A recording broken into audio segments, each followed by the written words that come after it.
I'm Melanie Harvey, and I live in Lawrence, Kansas. I am a chemistry professor at Johnson County Community College. It's in the Kansas City metro area. And I'm here because a good friend of mine, Alexandra Robinson, teaches art, and she asked if I would come and talk about my ceramics work.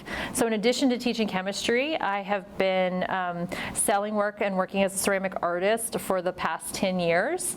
And so I just shared some today about how I got into ceramics and sort of the process of where I got to the work that I make now, and how my business grew, and some of the aspects of running a ceramics arts business, at least my experiences and what's been working for me, and also just some of my process of how I make my ceramics. I like to make mid-fire functional pottery.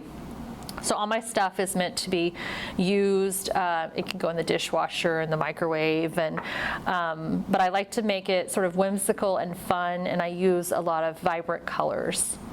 Yeah, so when I was in my last year of grad school, one of the other girls in my research group, she found out about these art classes you could take it was at the time, it was like $50 for the semester, and all you had to do was buy your clay.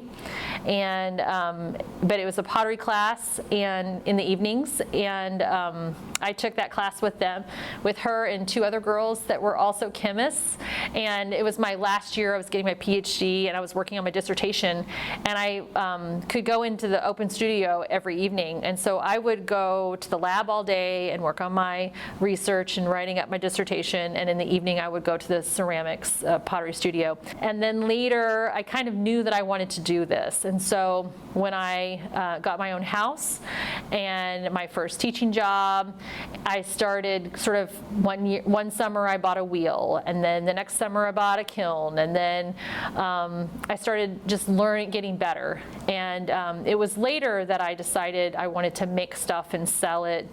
I got to a place where I was making work and doing shows, and my stuff was selling really well. And so now it's turned into something that is, it's been pretty profitable as a side business. And so that's kind of how it grew. And I decided I wanted to make work that was more modern, work that I liked, and something that I would want to use and if I saw it somewhere, I would want to buy it.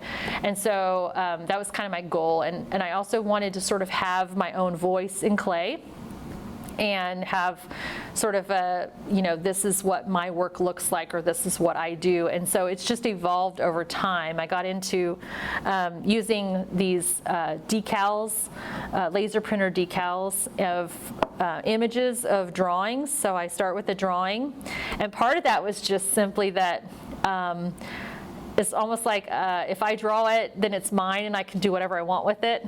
If you get an image from somewhere else, then it belongs to someone else. But I thought if I draw these, then they're mine.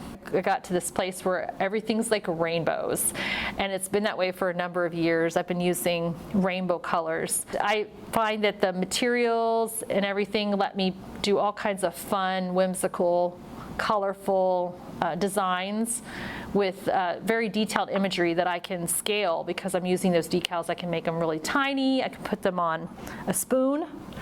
I can put them on a big plate, the same image, and they're consistent.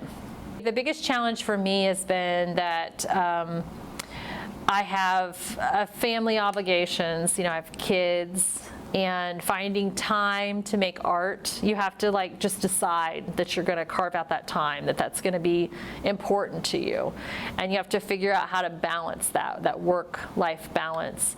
I think it's important to make not the work that you think people will buy, but the work that you really want to make. I think that's the best place to start, and then try to have the people that like your work and would buy it find you.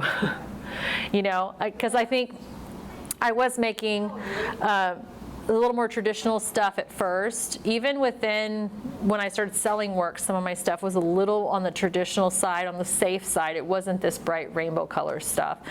And you know, there's a lot of people who would not be interested in this, but they loved that. And there's this fear of, if I stop making that, I will lose those customers, nobody will buy my work. But the people that will buy your work are going to be like, oh, I love this. And they're going to be enthusiastic about what you love and what you're making. And so I think you just have to realize that it's not going to be for everybody. Some people are going to not like it at all. And that's okay. It's not for them. Somebody else makes the thing that they like. You know, if that's what they want, there are other people, other potters at the same art fair probably, that make things that they will like. So I think that's important. It's just to realize you don't have to please everybody, but you definitely need to be happy yourself with what you're making and feel proud about it and enjoy it. Well, I have a website. It's www.melanieharveypottery.com. So Melanie Harvey Pottery, all one word. That's also my Gmail. So that's the best place to find me. But I have an Instagram, Melanie Harvey Pottery, and I have a Facebook page. So I have all of those.